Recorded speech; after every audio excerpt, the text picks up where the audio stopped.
Hello friends, welcome back to nursing next generation. आज मैं आपके लिए एक वीडियो लेके आई हूँ बहुत इंपॉर्टेंट। सबसे पहले तो जो लोग डीएसएसबी में शॉर्ट लिस्ट हुए हैं उनको बहुत बहुत कॉन्ग्रेचुलेशंस। और अब सबसे इंपॉर्टेंट पार्ट है कि आपको ई डोजियर सही तरीके से कैसे भरना है, क्योंकि ई डोजियर भरते टाइम अगर आपकी कोई भी गलती होती है तो या तो आपकी डॉक्यूमेंट पर रिजेक्शन आ जाएगा या फिर स्टे आ जाएगा। तो हम देख लेते हैं कि एग्जैक्टली भरना कैसे है, और कुछ कुछ बहुत इंपॉर्टेंट पॉइंट्स है जो सबके दिमाग में आ रहे होंगे पर बताने वाला कोई नहीं होगा। तो मैं वो पॉइंट्स भी एड्रेस करूंगी और आपको स्टेप बाय स्टेप बताऊंगी कि कैसे करना है। सबसे पहले डीएसएसबी का जब आप ई डोजियर भरोगे तो जब आप सबसे पहले आपको चाहिए आपको अपने लॉगिन क्रेडेंशियल्स, जो आईडी आपने बनाई थी लॉगिन करते टाइम जब आपने फॉर्म भरा था। तो मैं डाल दूंगी कि यहाँ पर आपको डालना है। उसके लिए आपको आपकी डीओबी, अपना 10th की मार्कशीट का रोल नंबर, 10th का जो आपका पासिंग आउट ईयर है और आपका पासवर्ड। अगर आपको पासवर्ड याद नहीं है आप तो फॉरगेट पासवर्ड करके आप कर सकते हो। फिर आपके सामने एक नया पेज खुलेगा बेसिक रजिस्ट्रेशन का, जो आपने ऑलरेडी फिल किया होगा, जिसमें आपका name, father's name, mother's name, आपका परमानेंट एड्रेस और आपका pin code, email ID, phone number और डीओबी ऑलरेडी लिखा होगा। अगर आपका फॉर्म भरते टाइम अगर आपने कोई मिस्टेक कर दी थी इन किसी भी डिटेल्स में तो अभी भी आप ये चीजें एडिट कर सकते हो। वो इतना इंपॉर्टेंट मुद्दा नहीं है। नेक्स्ट चीज क्या है हमें जो करनी है, सबसे पहले हमें देखना है कि हमें कौन से डॉक्यूमेंट्स चाहिए। तो हमको 10th की मार्कशीट, 12th की मार्कशीट चाहिए, 12th का सर्टिफिकेट चाहिए। मार्कशीट और सर्टिफिकेट अलग अलग होता है, तो जो स्टूडेंट्स अभी अपलोड करने वाला है तो एक बार अपने डॉक्यूमेंट्स में देख लेना। 10th का सर्टिफिकेट अलग, 12th का सर्टिफिकेट अलग होता है और मार्कशीट अलग होती है। फिर आपको आपका कास्ट सर्टिफिकेट चाहिए, ओबीसी, एसटी, एससी। ओबीसी के लिए एक बहुत इंपॉर्टेंट बात है कि ओबीसी सिर्फ दिल्ली स्टेट में जिन लोगों का ओबीसी बना हुआ है उन्हीं का चलेगा।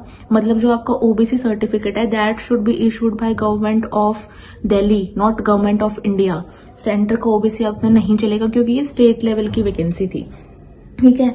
फिर उसके बाद आपको आपका सिग्नेचर चाहिए, फोटो चाहिए, आपकी 10th की सर्टिफिकेट चाहिए, थंब इम्प्रेशंस चाहिए। दोनों लेफ्ट हैंड का चाहिए होता है हमेशा, तो लेफ्ट हैंड का आप कर लेना, या फिर ऐसे कर लेना कि दोनों हैंड्स का लगा के और फिर अपलोड कर देना, ठीक है। उसके बाद हमें ये डॉक्यूमेंट्स भरने कैसे कैसे है। जैसे ही आप अपने बेसिक रजिस्ट्रेशन से आगे जाओगे तो सबसे पहले आपको दिखाई देगा कि फोटो है, फिर सिग्नेचर है, फिर आधार कार्ड है, फिर 10th की मार्कशीट है, फिर आपका थंब इम्प्रेशन है, ठीक है। तो आप लेफ्ट थंब लगाओ या राइट थंब, तो जहां पर आप अपलोड करोगे ना वहां पर एक कमेंट फिल करने का ऑप्शन है, उसमें अच्छे से स्पेसिफाई करके लिखना कि ये मेरा लेफ्ट हैंड का थंब इम्प्रेशन है, ये मेरा राइट हैंड का थंब इम्प्रेशन है।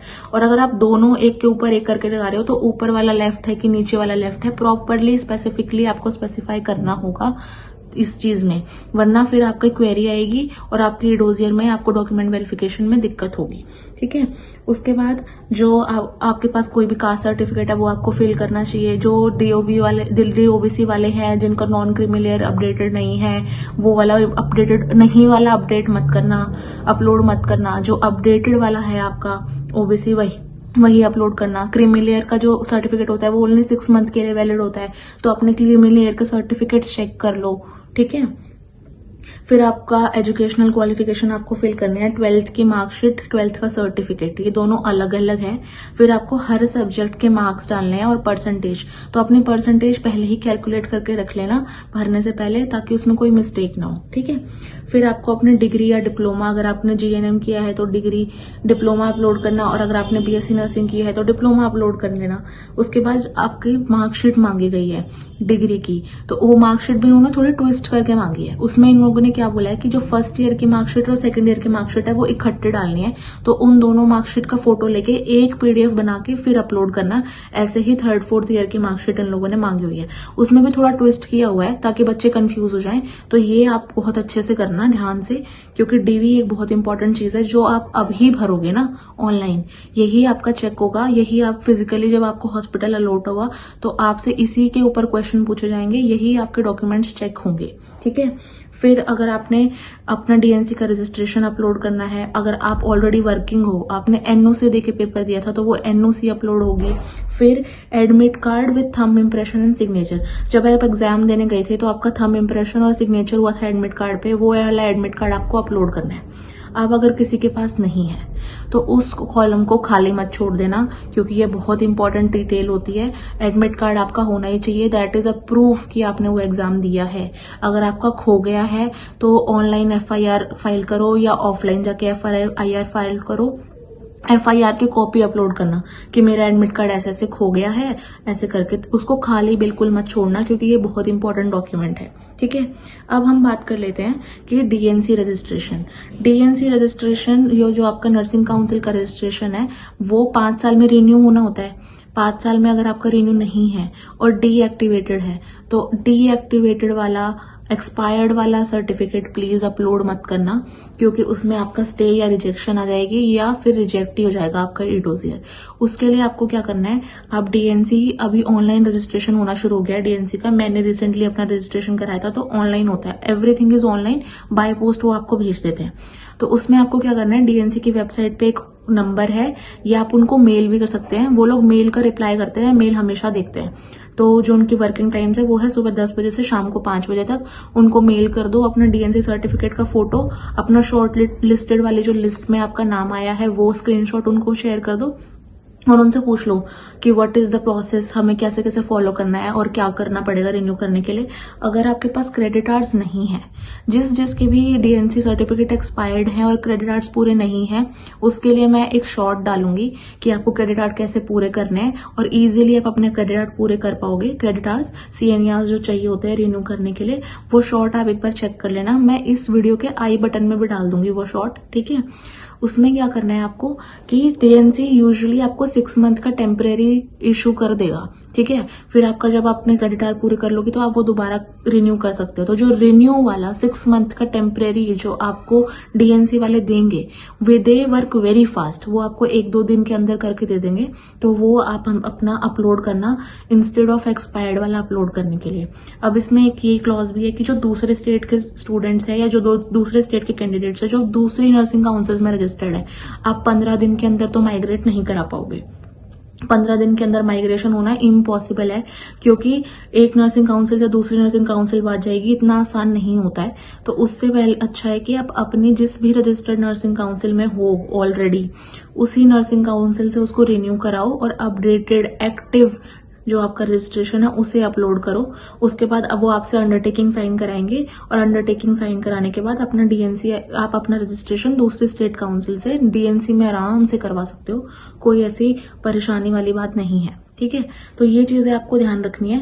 पहले DNC में सारा कुछ ऑफलाइन होता था, पर अब DNC में सब कुछ ऑनलाइन होता है। आप उनकी ईमेल आईडी DNC की वेबसाइट से देख सकते हो, मैं डिस्क्रिप्शन में उनकी वेबसाइट डाल दूंगी। और वो मेल का रिप्लाई करते हैं, क्योंकि जब मैं भी अपना रजिस्ट्रेशन कर रही थी तो मेरे रजिस्ट्रेशन में कुछ प्रॉब्लम आ गई थी, तो मैंने उनको मेल किया था। दे आर वेरी प्रॉम्प्ट, और वो हमेशा रिप्लाई जरूर करते हैं। एक बार उनसे फोन करके पूछ लेना कि how to go about it, और वो लोग आपको प्रॉम्प्टली दे देंगे। मैं भी जब अपना नॉर्सेट 7 का फॉर्म भर रही थी ना, उस टाइम पे हम लोग जब पास आउट हुए थे, तो हमारी NOC हमारे कॉलेज ने अलॉट नहीं की थी, तो हम लोगों ने एंड मूवमेंट पे उनको रिक्वेस्ट करके टेम्परेरी अपना RN नंबर मांगा था फॉर्म फिल करने के लिए, and they were so grateful कि उन्होंने दे दिया था। तो DNC इज वेरी कोऑपरेटिव। आप उनसे बात करके और ये सारी चीजें डाल के पूछ लेना, और अपना शॉर्टलिस्टेड स्टेटस उनको बता देना, they will definitely help you. ये सारी जो इंपॉर्टेंट बातें मैंने आपको बताई हैं, अगर आप साइबर कैफे वाले भैया के पास जाते हो तो उनको बोलना कि बहुत ध्यान से ये चीज भरें, क्योंकि एक बार आपने डिक्लेरेशन में टिक कर दिया तो आप एडिट नहीं कर पाओगे। उससे पहले आप आराम से ये सारी चीजें एडिट कर सकते हो। तो बेटर है कि साइबर कैफे वाले भैया जो आपके ट्रस्टेड पर्सन हो, जिसको आपको पता है कि उनको आता ही है, उनके पास जाओ, या फिर आप खुद करो बैठ के, वो ज्यादा अच्छा है। और सारे डॉक्यूमेंट्स में एक फिल करने के बाद एक कॉलम आएगा आपके पास मिसलेनियस का। मिसलेनियस में इतना ध्यान देने की जरूरत नहीं है। कुछ लोगों के आधार कार्ड में पेरेंट्स का नाम गलत होता है, DO भी गलत होती है, या किसी भी डॉक्यूमेंट में कुछ गलत होता है, तो आप खुद बैठो, सारे डॉक्यूमेंट चेक करो, एक एक बिल्कुल एक एक छोटी छोटी चीज, क्योंकि वो लोग वेरिफिकेशन करने के लिए बैठे हैं। ठीक है, उन्होंने ई-डोसियर इसलिए भरवाया है क्योंकि उनको बच्चे इसमें से भी शॉर्ट लिस्ट करने हैं। यहाँ पे जो गलती करेगा उसके हाथ से जॉब चली जाएगी। तो इससे अच्छा है कि आप अपना बैठ के एक एक छोटी छोटी चीज एकदम माइन्यूट डिटेल के साथ देखो कि क्या सही है क्या गलत है। अगर कुछ गलत है तो अपना एफिडेविट बनवाओ, और एफिडेविट बनवाने के बाद वो मिसलेनियस वाले कॉलम में ऐड करना, और कमेंट में स्पेसिफिकली लिख लेना कि मेरे इस डॉक्यूमेंट में ये गलती है और मैंने इस चीज के लिए एफिडेविट बनवाया है, please kindly C, please kindly consider. ठीक है, तो ये हमारी तरफ से एक वीडियो था ईडोजियर आपको कैसे अपलोड करना है और डीएनसी रजिस्ट्रेशन कैसे अपडेट करना है। जिसके भी डीएनसी सीएनई आवर्स कंप्लीट नहीं है उसके लिए एक बहुत इंपॉर्टेंट शॉर्ट हम लोग डालेंगे अपने चैनल पे, वो प्लीज जाके देखना। उसके लिए उस वीडियो से आपको बहुत हेल्प मिलेगी और काफी सारे क्रेडिट पॉइंट मिल जाएंगे आपको अपना डीएनसी रिन्यू कराने के लिए, ठीक है। और डीएनसी रिन्यू कराने के लिए हम लोग बहुत सारी वर्कशॉप्स डालते रहेंगे जो आपको सीएनई क्रेडिट आवर्स देंगे, तो वो भी आप फॉलो करते रहिए। So this is a very important video, very important opportunity, तो आप ये चीज बहुत ध्यान से भरना। ईडोजियर इज नॉट अ जोक, क्योंकि आपका फाइनल डीवी भी इसी के बेसिस पे होने वाला है, ठीक है। तो अगर आपको वीडियो अच्छी लगी है तो please like, share and subscribe to our channel, and we will upload more such videos and helpful videos for you all. And very congratulations to all the shortlisted candidates, and we hope and we wish you very all the best that you get the hospital of your choice. And this is a very good news that आप shortlist हुए हो। And please like, share and subscribe our video and stay tuned, and also hit the bell icon. Thank you.